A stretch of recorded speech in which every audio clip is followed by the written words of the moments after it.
The dog treats sat in a glass jar on the kitchen counter, organic, grain-free, expensive as hell. Sarah had bought them specifically for Boomer, her 3-year-old golden retriever, because his vet had recommended the premium stuff for his sensitive stomach. The jar was positioned deliberately near the espresso machine where Sarah prepared her morning coffee, a ritual she protected like a religion. Wake up. Coffee. Boomer gets his treat. Walk the neighborhood. Repeat. It was a Thursday afternoon in late October when Sarah first noticed one missing. She'd counted them obsessively that morning, 47 treats in the jar. A week's supply, maybe a little less depending on how many times Boomer actually deserved one. He didn't deserve them as often as he got them, but Sarah had never been great with boundaries. When she came home from her marketing consultant job at 5:47 p.m., she made her evening coffee and glanced at the jar out of habit. 46. Sarah frowned. She definitely counted 47. The missing treat nagged at her in that specific way things do when you can't quite justify why you're bothered. She was home alone. Boomer had been in his crate all day. The house was locked. Her ex-husband hadn't been by. There was no reasonable explanation, so she did what reasonable people do. She forgot about it. By the following Tuesday, 4 treats were gone. This time, Sarah wasn't overthinking it. She filled the jar from her supply bag, counted out 20 new treats, a restock, and thought nothing more of it. Work had been insane, a pitch meeting that ran 3 hours, a client threatening to pull their account, a migraine that took up residence behind her left eye and refused to leave. The missing treats were a microscopic problem in a macroscopic week. But then Boomer got sick. Wednesday morning, Sarah woke to the sound of him retching in the hallway outside her bedroom. Not a small retch, a full, violent expulsion of stomach contents that seemed to go on forever. She ran barefoot across the cold hardwood floor, her heart already hammering, and found him trembling by the bathroom door. There was something orange in the pile of bile and partially digested kibble. Dog treat. Sarah had never moved faster in her life. The emergency vet clinic was 40 minutes away, and she made it in 32, Boomer's head on her lap, his body shaking with whatever had upset his system so thoroughly. The vet, a kind woman named Dr. Patel with tired eyes and gentle hands, ran blood work and did an ultrasound. Could be anything, Dr. Patel said, which was veterinary speak for I don't actually know, but I'm billing you $400 to find out. His levels are slightly elevated, which suggests something inflammatory. Do you know if he got into anything unusual, table scraps, something from outside? No, Sarah said, and then, wait, actually he's been getting treats. I make sure they're high quality, vet approved. How many treats? Sarah paused. She actually didn't know. 1 a day, maybe 2. She'd been giving them freely, and the jar had been disappearing faster than she'd accounted for, but she'd attributed that to her own absent-minded restock habit. Probably 1 or 2 a day, she said. Dr. Patel nodded as if this confirmed something. That should be fine, but I'd cut back for a week or 2 while we figure this out, and bring in a sample of the treats so we can check the ingredients. Sometimes even premium brands cut corners, especially if they're from a less regulated manufacturer. Sarah drove home with Boomer drugged on anti-nausea medication, her mind churning. The treats were from PetSmart, a major chain, supposedly high quality, but something had made him sick. Something had made him so sick that she'd spent nearly $500 in one afternoon to find out nothing. That night, she dug through her pantry and found 3 bags of treats, 2 partially used, 1 unopened. She lined them up on the kitchen counter and examined the labels like they might confess something. Organic this, natural that, no artificial flavors or colors, a QR code that supposedly traced the ingredients. She was so focused on the treats that she almost missed it. When she turned to put the jar away, now half full since she wasn't giving them out, she noticed something odd. The jar sat next to the window, positioned in such a way that if someone were standing outside, they could see directly into the kitchen. Not unusual, but the window was slightly open, just barely, an inch, maybe less. Sarah had opened it that morning to let some air in because the house felt stale. She'd forgotten to close it before work. Anyone with a ladder or anyone tall enough could have reached right in and... No, that was crazy. Who would steal dog treats? But even as she thought it, she knew the answer. There was really only one household that fit. The Hendersons, directly across the street and 2 doors down. They had 3 kids, Emma, 11, Tyler, 9, and little Maddox, 7. And she'd met their mother, Corinne, exactly twice.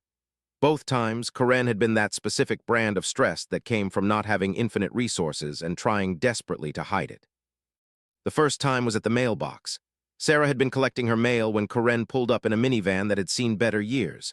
It was parked at an angle, one wheel partially on the curb, which suggested she'd been in a hurry. Karen had rushed past with a wave and a tight smile, carrying what looked like 4 grocery bags in both hands. Sarah had offered to help, but Karen had insisted she was fine, though she dropped a carton of eggs on the driveway. The second time was at the neighborhood association meeting in September. Sarah almost hadn't gone. She found the meetings tedious and performative, but the email had mentioned a community safety initiative, and she'd been curious. The meeting was held in her neighbor Chuck's pristine living room, and Karen had arrived about 10 minutes late with a Diet Coke she'd clearly bought at the gas station. While Chuck droned on about unauthorized fence modifications and proper grass maintenance, Karen had sat in the back corner, her shoulders curved inward, taking notes on something. Anxiety, Sarah had thought. That woman radiates anxiety. The minivan was old. The house needed a paint job. The kids' clothes, the few times Sarah had seen them, had the particular worn quality of hand-me-downs and hand-me-downs of hand-me-downs. Karen wasn't poor necessarily, but she wasn't comfortable either. She was the kind of woman who counted out exact change at checkout and knew exactly how much her family could spend on groceries. The kind of woman whose kids might steal dog treats because they were hungry and treats were treats, whether they were labeled for canine consumption or not. Sarah sat down on her kitchen stool and felt something shift inside her chest. It was a feeling she didn't like, sympathy maybe, mixed with anger at herself for feeling it. Boomer was her dog. His treats were expensive because he deserved them.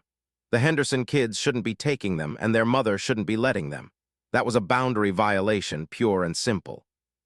But also, what if they were stealing them because they were hungry? She spent the evening in an uncomfortable state of suspended decision-making. She didn't approach Karen. She didn't leave a note. She didn't install a new lock on her window, though she did shut and latch it firmly. She simply existed in the space between knowing something was wrong and not wanting to confront it. By Friday, she'd mostly forgotten again.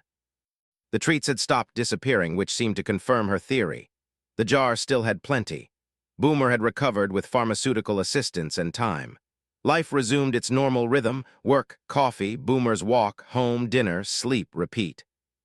Then October became November, and the holidays started casting their long shadows forward. Sarah bought Halloween decorations she didn't put up, then immediately started seeing Christmas displays in stores. The weather turned genuinely cold. She wore a real coat instead of a light jacket.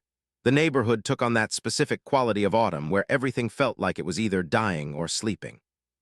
It was on a Tuesday evening, while Sarah was microwaving leftovers and scrolling through her phone with her free hand, that she saw something odd in her backyard. A small figure, a child definitely, was crouched near her trash cans. It was already dark, that premature darkness that came when the sun set early, and the figure was doing something to her garbage. Sarah's first instinct was confusion, then alarm. She pressed herself against the kitchen window and watched. It was a boy, 7, maybe 8 years old, dark hair, thin frame. She recognized him vaguely, one of the Henderson kids, she thought, the youngest, Maddox. He was going through her trash. Not casually, not looking for something specific. He was methodical about it, pulling bags open and examining the contents in the dying light. When he found something, a takeout container maybe, or a half-eaten portion of something, he'd set it aside. His movements were quiet, efficient, practiced. Sarah's skin went cold. She moved without thinking, unlocking the back door and stepping out into the November evening in her socks and sweater. She crossed the yard in 4 long strides, her voice already loud before she'd thought about what to say. "Hey, what are you doing?" Maddox spun around like he'd been electrocuted. For a moment, they simply stared at each other, the woman in her socks, the small boy with his hand in her garbage. He was pale under his tan, his eyes enormous and filled with something that looked a lot like fear. I was just, he started, and then he ran. He didn't run toward the fence that would lead back to his house. He bolted across her yard toward the street, his small legs pumping, his breath audible in ragged gasps. Sarah stood immobilized for a moment, then followed, but by the time she reached the edge of her property, he was gone, disappeared into the darkness somewhere between her house and his own. She stood in the cold for a full minute, her socks soaking up the evening damp, and tried to process what had just happened. A child, her neighbor's child, going through her garbage in the dark like he was looking for food. Sarah looked down at her trash cans. One of the bags had been pulled completely out and lay on its side, its contents scattered. She could see the takeout container he'd been reaching for. It was from the Thai place downtown, and she'd tossed it because the noodles had gotten soggy and unappetizing. There was maybe a quarter of the order still in there. She stood there in her socks and processed the specific horror of a child being hungry enough to go through someone's trash. The next morning, she made a decision. It wasn't a particularly noble decision or even a well-thought-out one. It was born from equal parts anger at the stealing and discomfort at the knowing. She packed a bag, dog treats, a rotisserie chicken from the grocery store, a loaf of bread, some apples, a jar of peanut butter, and a package of granola bars. She didn't leave a note. She walked across the street, up to the Henderson house, and placed the bag carefully against their front door where they couldn't miss it. Then she came back to her own house and tried very hard not to think about what she'd just done or why she'd done it. The bag disappeared within an hour. Sarah told herself that was the end of it. A moment of weakness quickly corrected. A gesture toward compassion that was as much about her own comfort as their actual need. Give them food, Sarah's logic went, and they won't need to steal anymore. Boomer would be safe. The window could stay closed. Life could continue uninterrupted. But that's not how the world actually works, is it? That's not how problems solve themselves when you throw resources at them in the dark, expecting gratitude or closure. When you make a gesture toward someone's pain without actually addressing its root, all you do is acknowledge that the pain exists. And once you've acknowledged something like that, you can't pretend you don't know anymore. She found it when she came home from work, sitting neatly against her front door like a present. But instead of containing food, it contained her own items, the Tupperware container from the rotisserie chicken she'd left, now cleaned and dried. The peanut butter jar also cleaned. A handwritten thank you note on lined paper in childish handwriting. "Dear person who helped us, thank you for the food. Emma wrote this, but we all said thank you. You are nice, Maddox." Sarah read it twice, standing on her front porch with her work bag still slung over her shoulder, and felt something in her chest break open in a way she wasn't prepared for. She was a consultant. She solved problems for corporations. She analyzed data and found efficiencies and made quarterly reports. She wasn't equipped for the specific ache of a child's gratitude. She went inside and put the note on her refrigerator, held up by a magnet shaped like a dog. Boomer looked at her with his large, patient eyes, completely unbothered by the moral implications of her neighbor's family stealing his treats. That night she made what she told herself was a one-time decision. She'd leave another bag, a slightly larger one. Chicken thighs this time because they were cheaper than a rotisserie bird.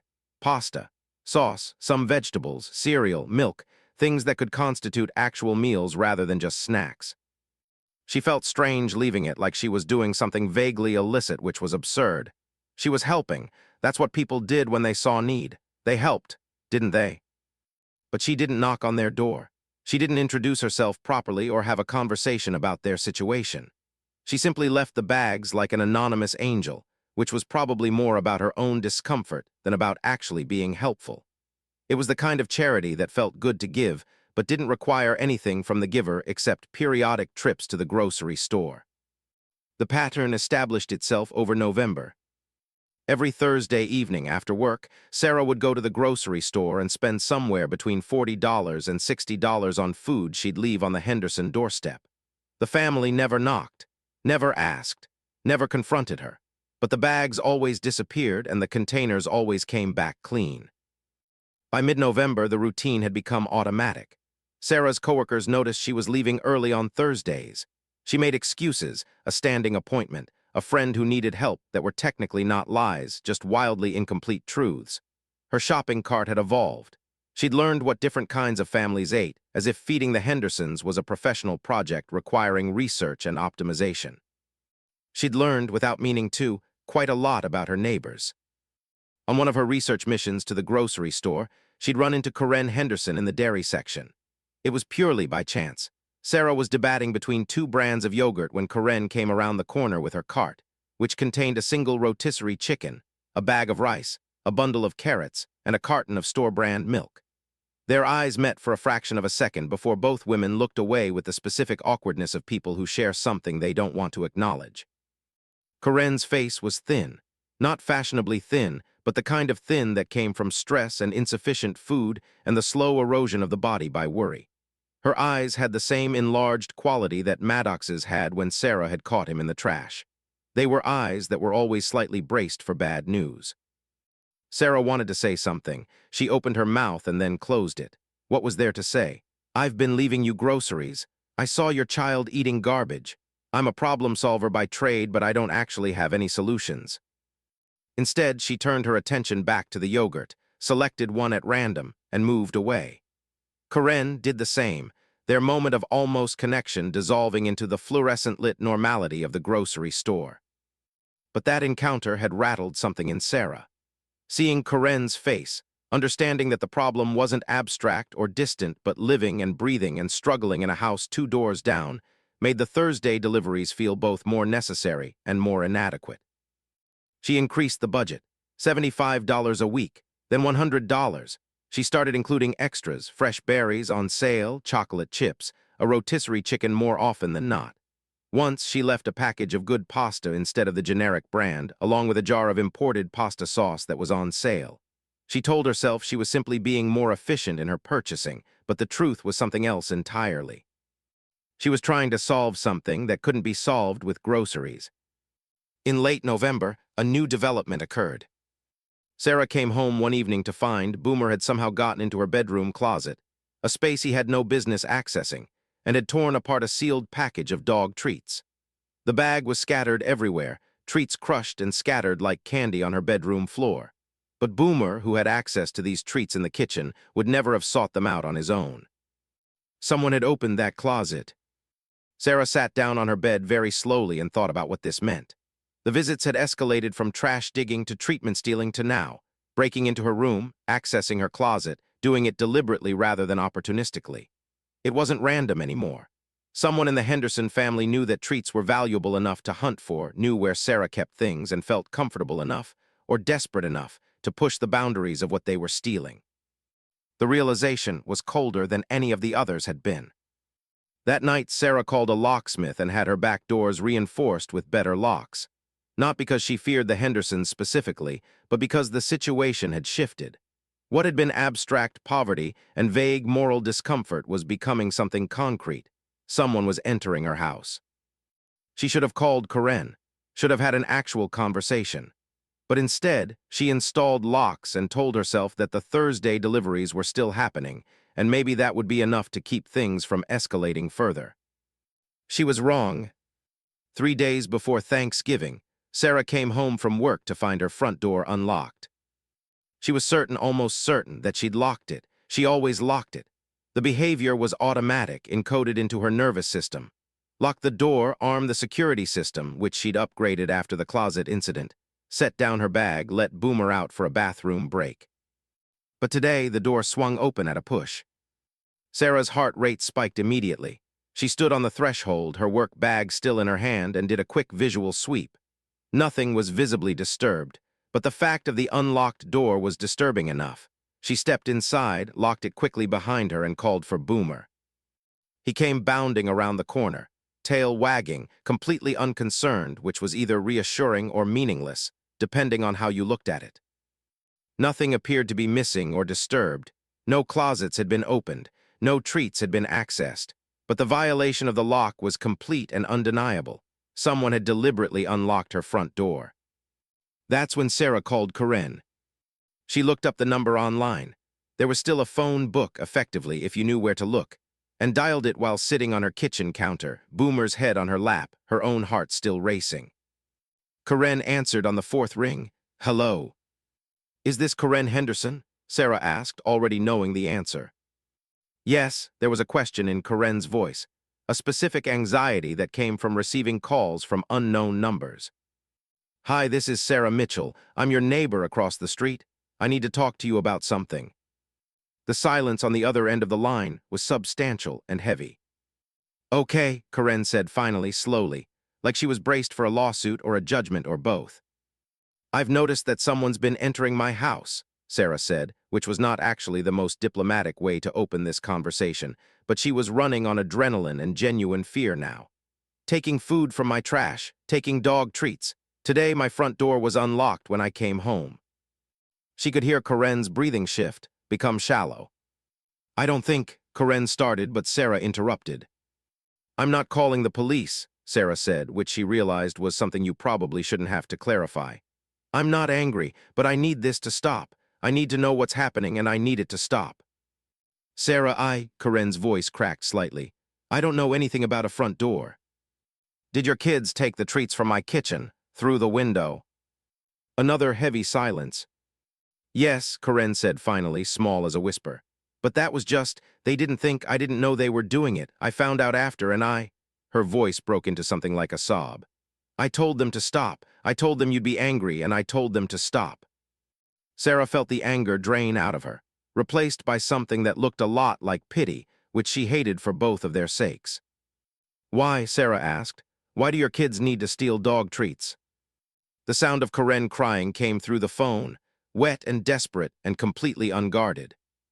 Because I can't feed them, Karen said, and the words came out in a rush, like they'd been dammed up inside her for so long that they had to flood out. Because my ex-husband doesn't pay child support. Because I work 2 jobs and it's still not enough, and sometimes we eat once a day and I send them to school hungry because at least at school they get a free lunch and I can't. I can't even. She stopped, breathing hard, and Sarah realized she was crying too, though she couldn't quite remember when that had started. Okay, Sarah said quietly. Okay, listen, I've been leaving you groceries, the bags on your doorstep every Thursday, that was me. She could almost hear Karen processing this. That was you? Karen's voice sounded different now, smaller, more vulnerable. I didn't know who it was, I thought maybe someone else was, I just thought God was helping. There was something about that sentence that made Sarah cry harder. The idea that Karen had been interpreting basic human kindness as divine intervention, because that was the only framework she had for it. I'm going to come over, Sarah said. Tomorrow, we're going to figure this out properly, okay? Not sneaking, not in the dark. We're going to have a real conversation about how I can actually help. I don't want your charity, Karen said, but it was weak, a formality they both knew she didn't mean and couldn't afford to believe. I know, Sarah said, but you have to accept it anyway. After they hung up, Sarah sat in her kitchen in the gathering darkness and understood, finally, what had been nagging at her this whole time. The problem wasn't the stealing. The problem was that she'd known on some level that help was needed, and instead of helping directly, she'd done this half-measure charity thing where she could feel virtuous without actually engaging with the situation. And that was worse, somehow, than not helping at all. Tomorrow, everything would change. But tonight, sitting in her dark kitchen with Boomer sleeping against her leg, Sarah tried to imagine what kind of conversation you could possibly have that would fix everything that was broken. She tried and failed. In the Henderson house, 2 doors down and across the street, Karen sat at her own kitchen table with her own phone in her hand, trying to process the fact that God apparently worked through a marketing consultant named Sarah Mitchell. Sarah showed up at the Henderson house at 9 a.m. on a Saturday, which was a deliberate choice. Weekday mornings felt official, like she was showing up for an inspection. Weekends felt more human. She brought coffee, good coffee, from the cafe downtown, and a box of donuts that was probably absurdly expensive for a family in their situation, but felt appropriate for a conversation of this magnitude. Karen answered the door before Sarah had even knocked, like she'd been waiting right behind it. She looked worse in daylight.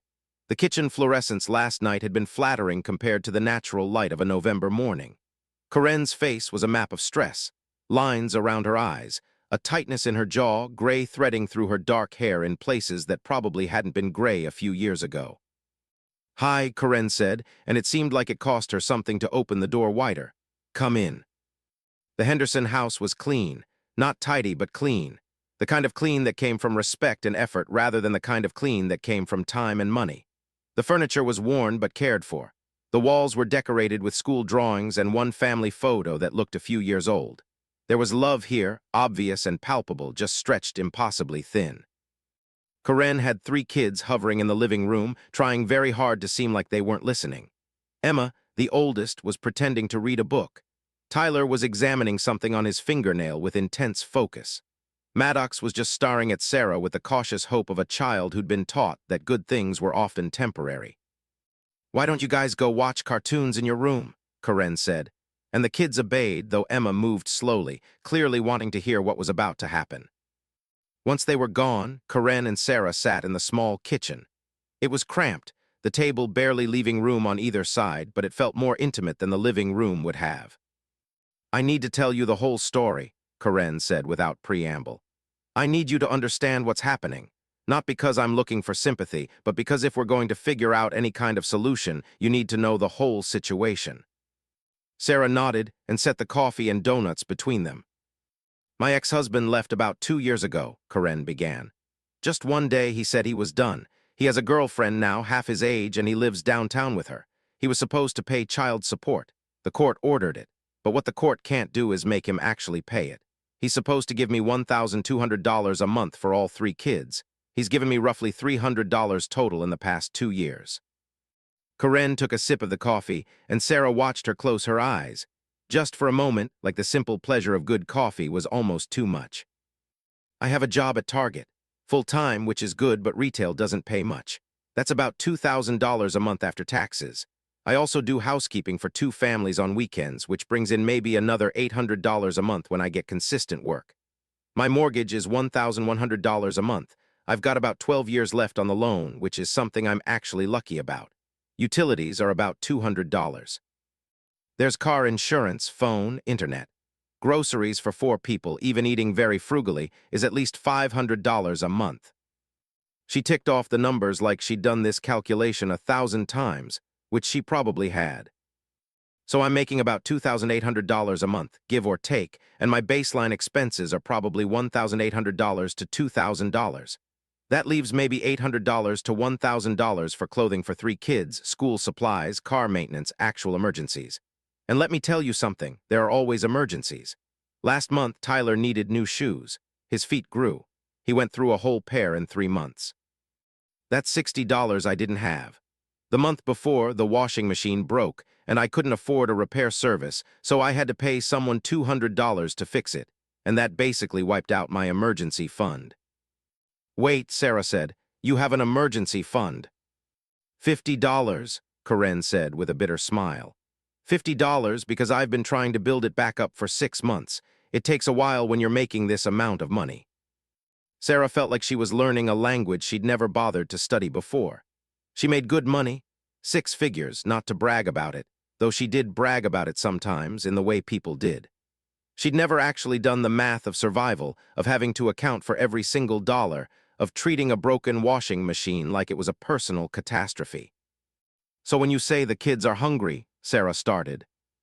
"I mean they're hungry," Karen said flatly. "Maddox is thin because sometimes he skips lunch so his brothers can have enough. Emma is anxious because she understands the situation better than I wish she did. Tyler steals when he thinks I'm not looking. And I lie to my parents about how we're doing because they're retired and they can't help me financially, and I won't burden them with that." She took another long sip of coffee, and her hands shook slightly. 3 weeks ago, I couldn't pay the electric bill on time.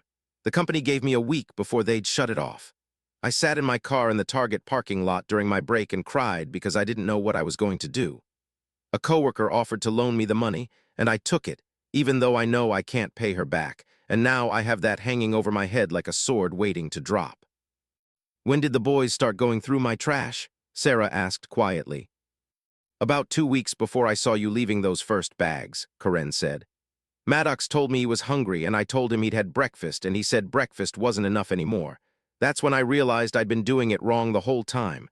I thought I could have 3 kids on nothing, and I was just being a bad mother. But that's not it. There's not enough money. There's just not enough." Sarah felt tears on her face again, and she wiped them away with an angry gesture. "I want to help," she said, "but I don't know how to do it in a way that doesn't feel like Band-Aid solutions. What do you need? Actually need, not just food for this week." Karen laughed, but it was sharp and broken. "What do I need? I need my ex-husband to pay what he owes me. I need a job that pays more than $15 an hour. I need the government to acknowledge that single mothers with 3 kids can't survive on current wages and minimum child support enforcement. I need systemic change and a miracle, basically." "Okay," Sarah said. That's impossible, so let's start with what's possible. What's the most immediate problem? Not the biggest problem, but the one that, if it were solved, would solve the most other problems. Karen thought about this. Money, she said, which is everything, so that's not helpful. But okay, the most immediate thing. The check engine light is on in my car. It's probably the catalytic converter, which is going to be $500 to $1,000 to fix. I've been putting it off because I don't have that money, but if it fails completely, I can't get to work, and if I can't get to work, everything falls apart. That's the most expensive single thing I'm terrified of right now. Sarah did the math quickly. That was not an insurmountable amount of money for her. It was the cost of a nice dinner out. It was a quarter of what she'd spent on Boomer's emergency vet visit. "Let me take your car to my mechanic," Sarah said. "Get it fixed." "I can't accept that," Karen said immediately. "You have to," Sarah said. "Because if you don't and that car breaks down and you lose your job, then the situation gets infinitely worse. So you have to accept it, and we can figure out a repayment plan later if you want, though I'm not going to hold you to one." "I don't know how to," Karen started. "You say thank you and then you go to work on Monday knowing that at least you can get there," Sarah said. "That's how you do it." Karen's face crumpled, and for a moment Sarah thought she was going to cry again, but instead she reached across the small table and grabbed Sarah's hand.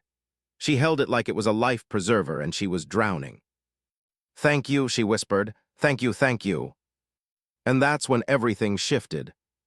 Not because the car was fixed, though it was, and it was indeed the catalytic converter, and it cost $875, and Sarah paid it without telling Karen because Karen would have objected. But because something had changed between them. They had moved from anonymous charity into actual relationship. Over the next 2 weeks, Sarah and Karen had coffee 3 times. Sarah met the kids properly. Emma was 11 and already exhibiting the anxiety of a child who understood the mathematics of their family's survival. Tyler was 9 and had a quick, defensive humor that he used to deflect from pain. Maddox was 7 and had the particular sweetness of a child who had learned to be grateful for very small things. Sarah found out that Emma loved to draw.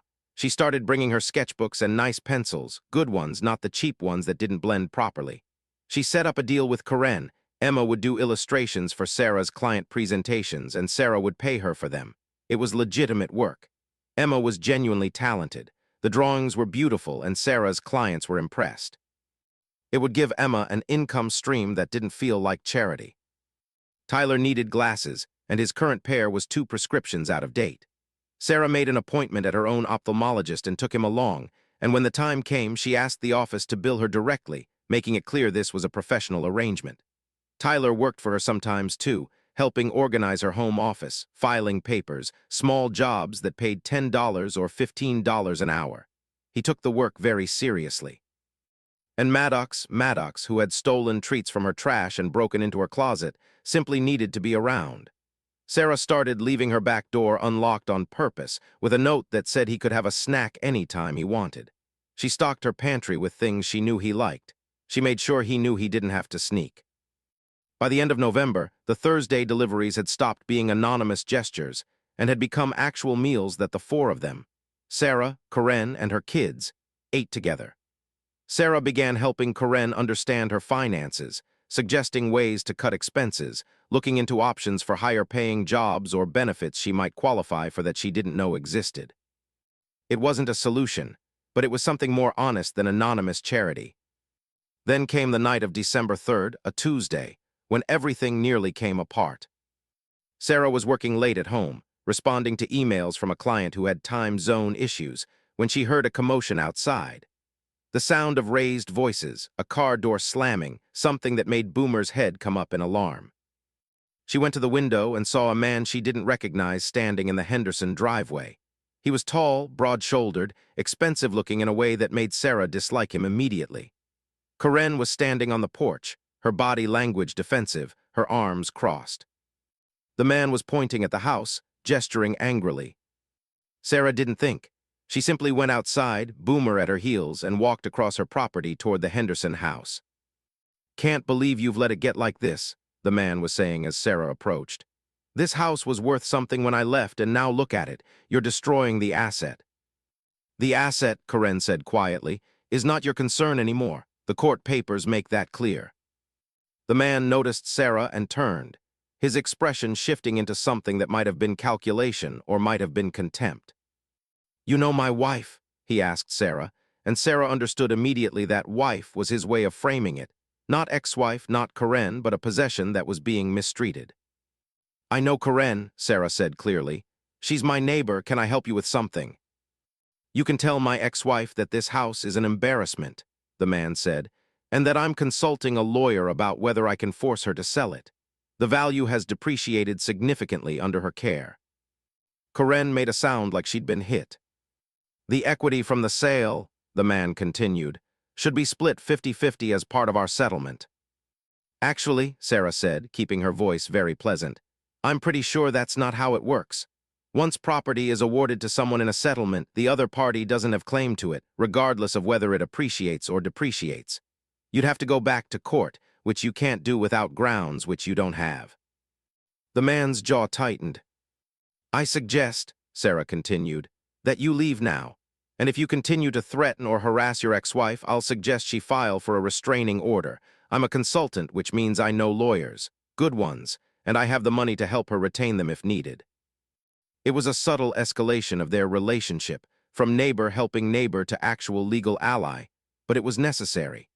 The man looked between Sarah and Karen, apparently calculating his odds. He got back in his car, which was very nice, very expensive, the kind of car that cost more than Karen's annual income, and left without saying anything else. Sarah and Karen stood in the driveway for a long moment after he was gone.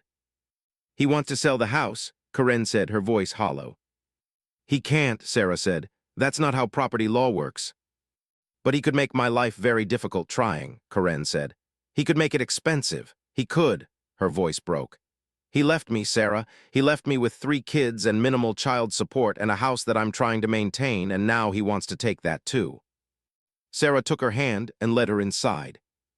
3 hours later, Sarah was sitting on Karen's couch with a legal pad, having called a lawyer friend of hers who specialized in family law, getting specific advice that she wrote down word for word. It came down to this. Karen's ex could file a modification motion, but without substantial change in circumstances, which he couldn't prove, he'd likely lose. More importantly, his threat about the house was empty. The property had been awarded to Karen in the settlement. His name wasn't on it. He had no legal claim to any profit from its sale. But the fact that he was thinking about it, that he was trying to threaten her even after leaving, that he was still trying to control her life from a distance, that was the real problem. "We need to get you a will," Sarah said quietly. "And we need to get your ex-husband officially paying child support, not just a court order he ignores. That might require going back to court, but it's necessary. The kids deserve to be protected." Karen nodded, but she looked broken in a way she hadn't before. Sarah realized that what she'd been helping with, the immediate financial crises, the food, the car repair, was just the surface. Underneath was a much deeper problem. Karen had built no walls around herself. She was accessible to being hurt in all the ways a person could be hurt. She had no protection, no buffer, no security. And Sarah was starting to understand that if she actually wanted to help, if she wanted to do something real instead of just handing out groceries, she needed to help build those walls. That night, Sarah began researching legal aid organizations, single mother nonprofits, job training programs, housing assistance. She spent 6 hours following threads through the internet, building a map of resources that Karen could access. By 2 a.m., she had a comprehensive plan. But she didn't tell Karen about it yet. Not until she'd figured out how to present it in a way that wouldn't feel like overwhelming charity or unasked for interference. By mid-December, Sarah had become something between a friend and a savior to the Henderson family, which was a position she'd never actually wanted to hold, but found herself increasingly unable to escape. She'd moved from occasional help into consistent, structural support. She'd helped Karen apply for emergency housing assistance and income-based daycare subsidies. She'd paid for a lawyer consultation that Karen couldn't afford, and when the lawyer had advised filing a motion to increase child support enforcement, something Karen's ex was still not paying, Sarah had said she'd cover half the filing fees. Karen had cried, but she'd also done the paperwork. And then something shifted. It happened gradually, like most important shifts do, but Sarah could pinpoint the moment if she tried. It was December 15th, and it was snowing, soft, fat flakes that made everything look like a Christmas card. Sarah was at work, in a conference room with 3 clients and her boss, presenting a new social media strategy for a luxury home goods company. She was in her zone, the place where she was genuinely excellent at her job. She was articulating the metrics, the timeline, the expected ROI, answering questions with the kind of confident precision that had built her reputation. She was essentially the most successful version of herself.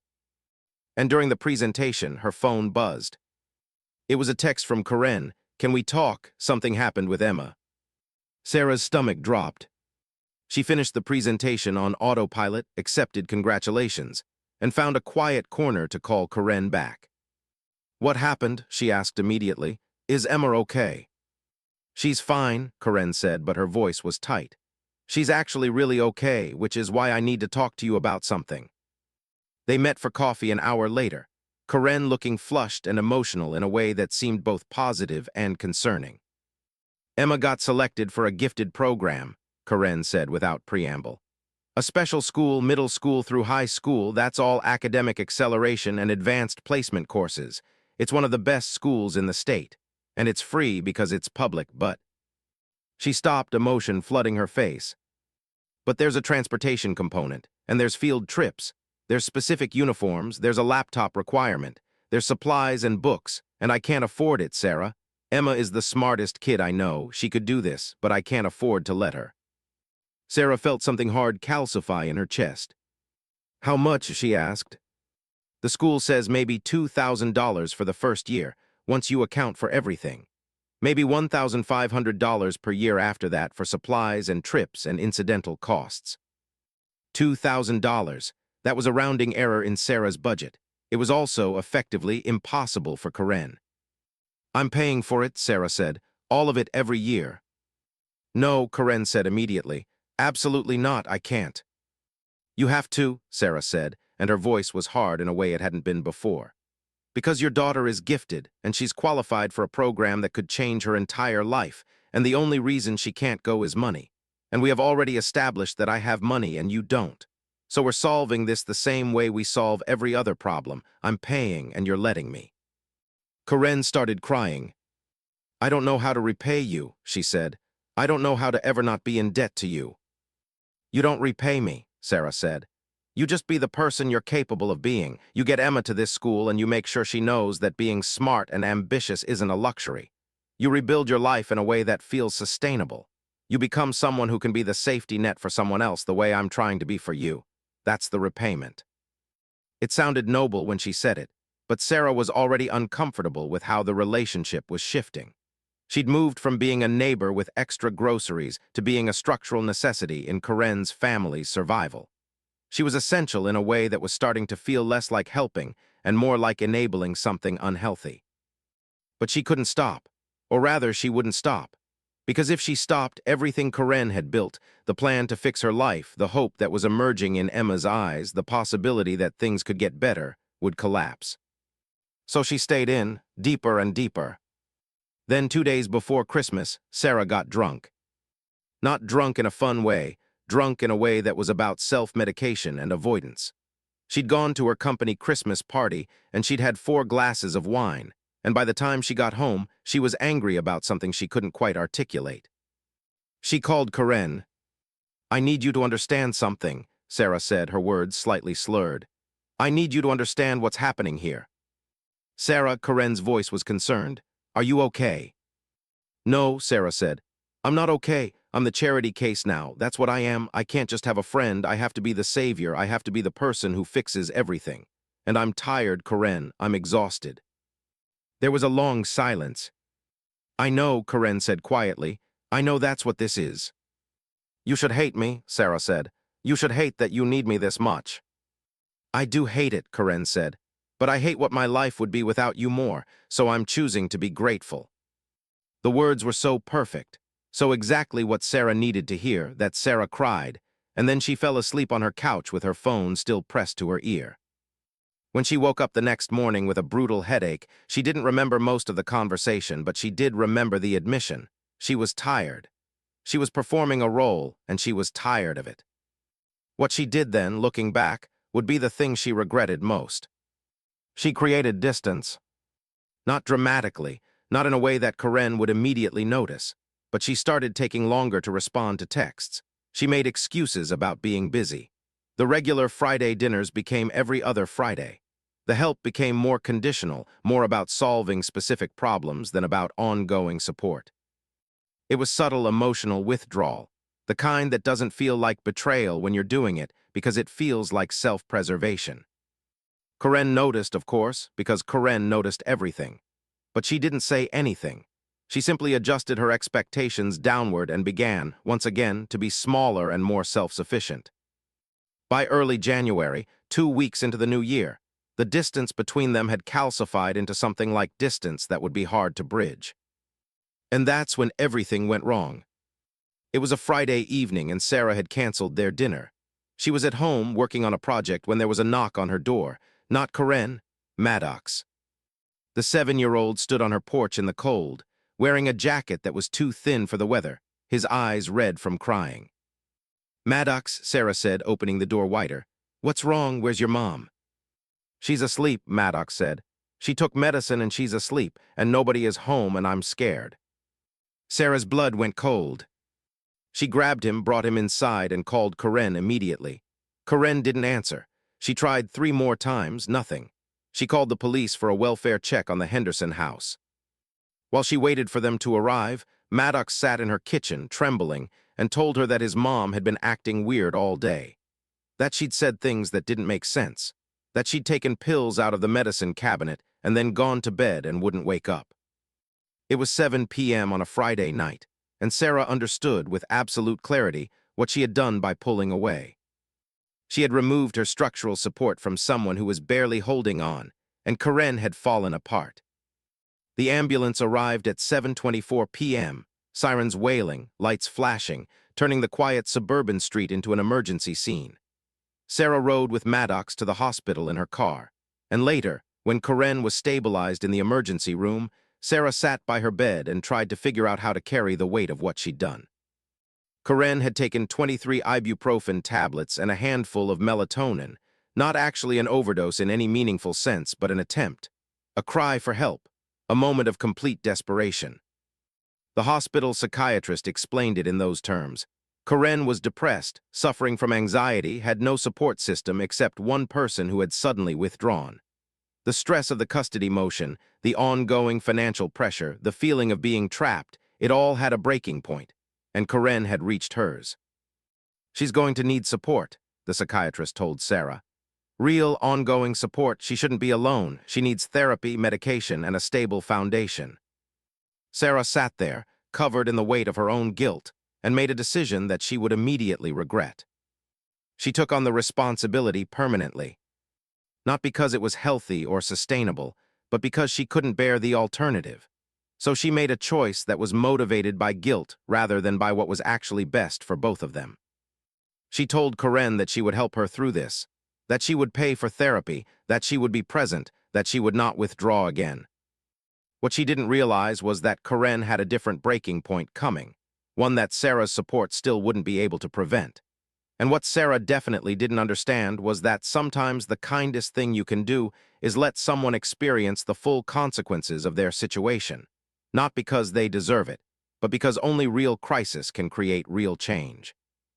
The next morning, after Karen had been released from the hospital, Sarah made a list of everything she would do to fix the situation. She didn't realize she was writing the opening chapter of something that would destroy them both. January unfolded in a strange way after the hospital incident. Karen was on medication now, prescribed by the psychiatrist, small white pills that seemed to smooth out the worst edges of her anxiety, but also made her slightly numb. Sarah saw it in her eyes, a kind of dullness where there had been desperate, vital urgency before. They were both going through the motions of a relationship that had fundamentally changed, trying to pretend it hadn't. Sarah had hired a therapist for Karen through her company's employee assistance program, which Karen wasn't technically an employee and therefore wasn't entitled to, but Sarah had lied about that to make it happen. She'd also created a spreadsheet, because Sarah was a person who solved problems with data, tracking Karen's income, her expenses, her fixed costs, and her debt. The spreadsheet was color-coded and included projections. On paper, Corinne's situation was gradually improving. Emma was thriving at her gifted school, which was real and beautiful and genuine.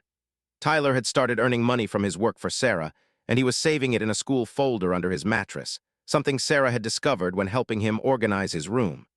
Maddox had stopped stealing, stopped needing to go through trash, because the food was regular and reliable now. But Corinne herself was becoming something smaller and less present.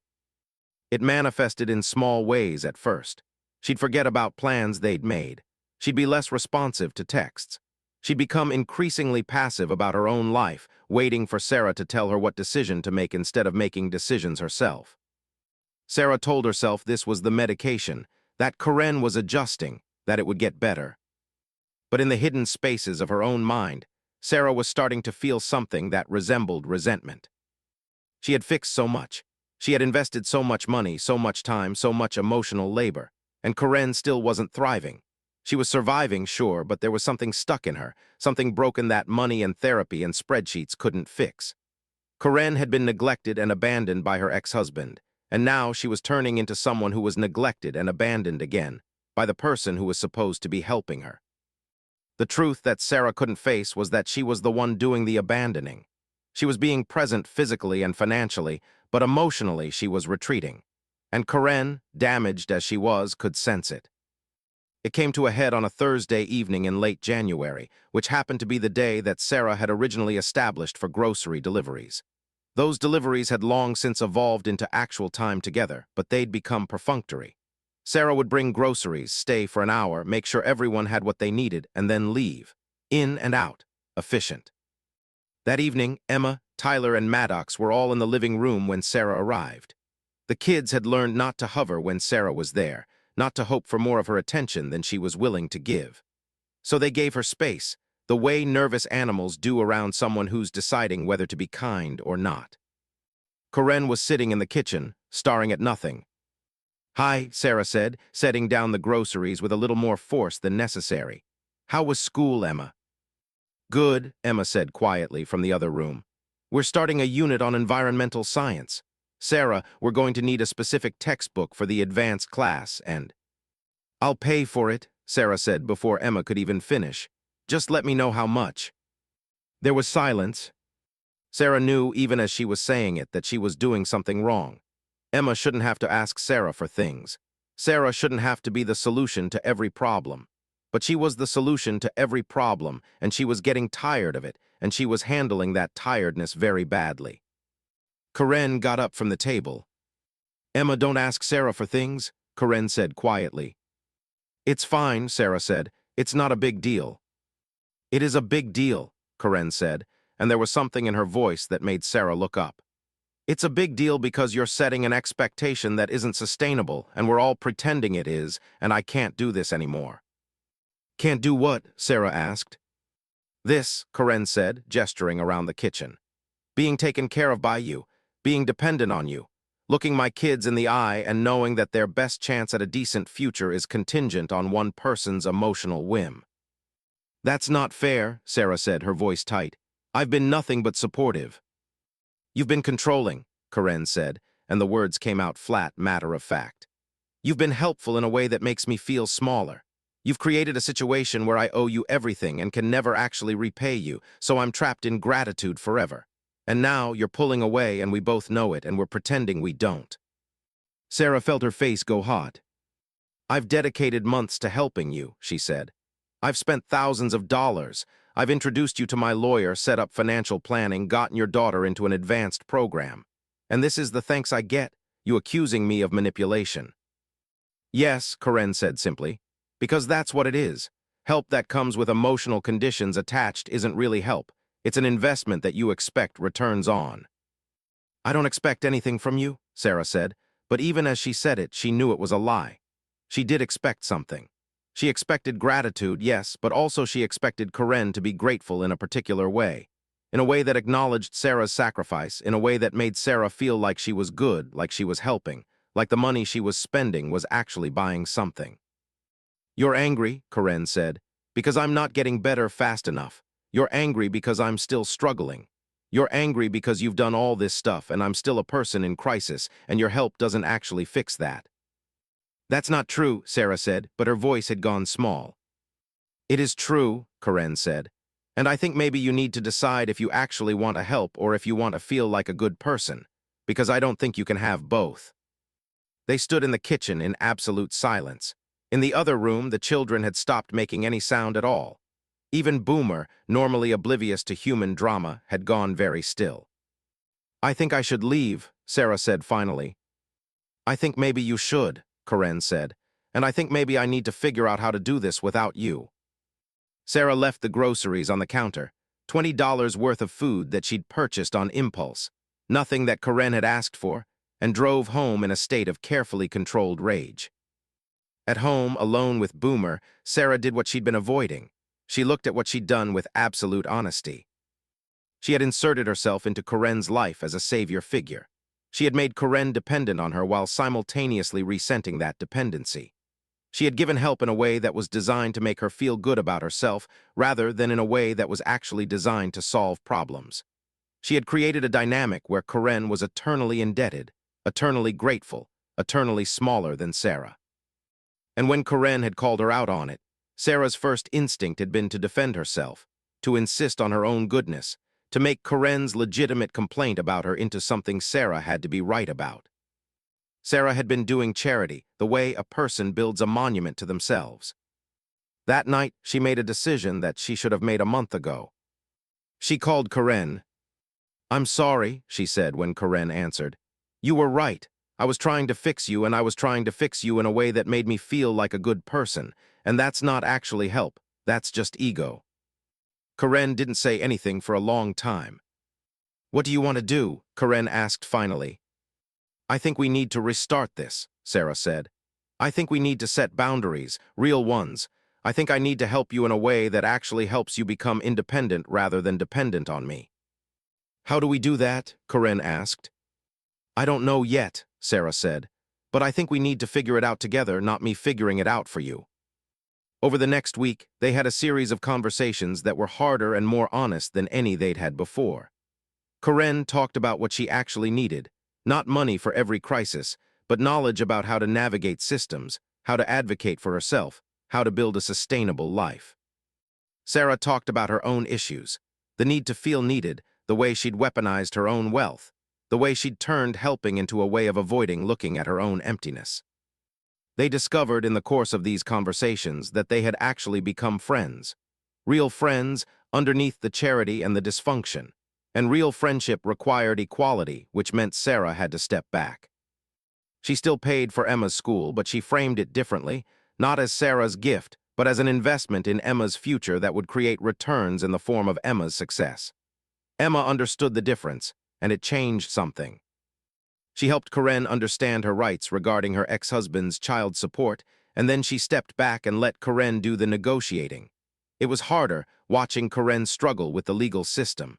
But Karen was learning to advocate for herself. Karen was becoming capable in her own right. The Thursday dinners continued, but they became actual dinners, not supply runs. Sarah cooked sometimes. Karen cooked sometimes. The kids participated. The food wasn't about obligation, it was about connection. By February, something had shifted.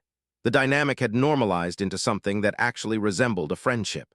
Sarah still had more money than Karen did, and she still helped sometimes, but it was help that Karen had asked for and was working toward being able to reciprocate in other ways. Karen got a promotion at her target job, not because Sarah had suggested it, but because Karen had advocated for herself. She started working with a nonprofit that helped single mothers navigate social services. She was becoming the kind of person who could help other people, which was the kind of recovery that mattered.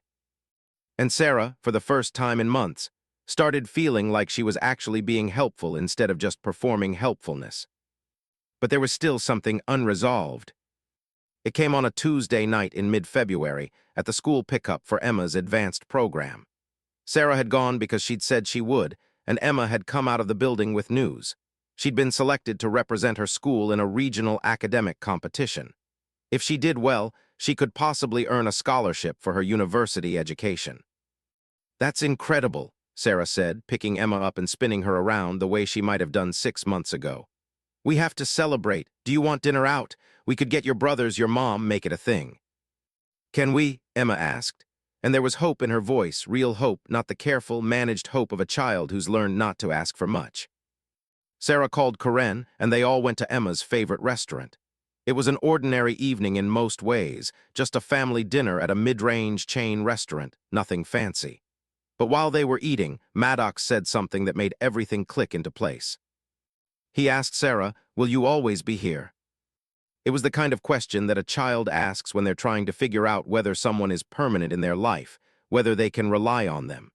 And Sarah understood in that moment that Maddox was asking the same question she'd been asking herself. Was this real or was this temporary? Could he trust her or should he protect himself? "I'll always be your friend," Sarah said carefully. "But I won't always be the person solving your problems. At some point, you and your brothers and your mom are going to solve your own problems, and I'll just be here for the celebration part." "That's okay," Maddox said, and he went back to eating his chicken fingers. But Corinne looked at Sarah across the table with an expression that was so full of understanding, so full of relief, that Sarah knew they'd finally turned a corner. Corinne wasn't looking at her like she was a savior anymore. She was looking at her like she was a friend, which meant Sarah was finally free to be one. After dinner, Sarah drove them home. She walked Corinne to the door, and they stood in the cold February night, breathing visible clouds into the darkness. "Thank you," Corinne said, "for hearing me, for actually listening when I said you were being controlling." "Thank you for saying it," Sarah said. "I needed to hear it." "What happens now?" Corinne asked. "Now we figure it out," Sarah said, "together as actual friends, not as savior and victim." Corinne smiled, and it was a real smile, not the tight, grateful smile of someone who was dependent on someone else's charity. "I think I can live with that," she said. The story could have ended there, and it might have been better if it had. But there was one more thing coming, the kind of thing that happens when you think you've solved a problem, but you've actually just moved past the point where it could blindside you. It came on March 3rd without warning, and it would change everything again. But that night, standing in the cold with her friend, Sarah allowed herself to believe that maybe, finally, things would be okay. By September, the world had shifted in ways that Sarah couldn't have predicted. Corinne had secured a stable full-time position as an assistant in the nonprofit sector, more money than she'd ever made before, enough that she could breathe. Her ex-husband, after Corinne took him back to court with proper legal representation, had been forced to pay 12 months of back child support in a settlement, money that she'd used to pay off her emergency credit card debt. Emma had won second place in the regional academic competition and was now in contact with a scholarship program for gifted students from low-income households. Tyler was saving money from his various side jobs and had decided he wanted to take coding classes. Maddox was just a regular, happy 7-year-old kid, which was the best possible outcome. And Sarah and Corinne had built something that looked a lot like actual friendship. But everything changed on the evening of September 15th, when there was a knock on Sarah's door. It was Corinne, and she was holding something in her hands, an envelope, thick and official-looking. "I need to show you something," Corinne said, and there was a strange quality to her voice, something between anger and pain and something else that Sarah couldn't quite name. They sat down in Sarah's living room, and Corinne opened the envelope. Inside were financial documents, a detailed accounting of every single thing Sarah had given her. The car repair, the lawyer consultation, the school tuition, the therapy, the grocery delivery, all of it itemized, totaled. The number was somewhere in the neighborhood of $18,000. "What is this?" Sarah asked, and she felt something cold begin to form in her chest. "My repayment plan," Corinne said. "I went back through everything, I calculated it, and I'm going to pay you back every single dollar." "Corinne, you don't have to," Sarah started. "Yes," Corinne said, "I do, because I realized something. I realized that what happened to us was that I became comfortable being in debt to you. I became okay with being indebted, and that's not how friendship works. That's not how actual equality works." "But I wanted to help," Sarah said. "I didn't do it expecting repayment." "I know," Corinne said, "but I needed to repay you. I needed to know that I could. I needed to know that I could be the kind of person who could take help and then stand on my own feet and give something back." Sarah looked at the numbers and felt tears starting. "How long will this take?" she asked. I'm thinking 4 to 5 years, Karen said. If I'm careful and disciplined, I'm going to set aside $300 a month. It'll come from my paycheck before I spend anything else. That's going to be hard, Sarah said.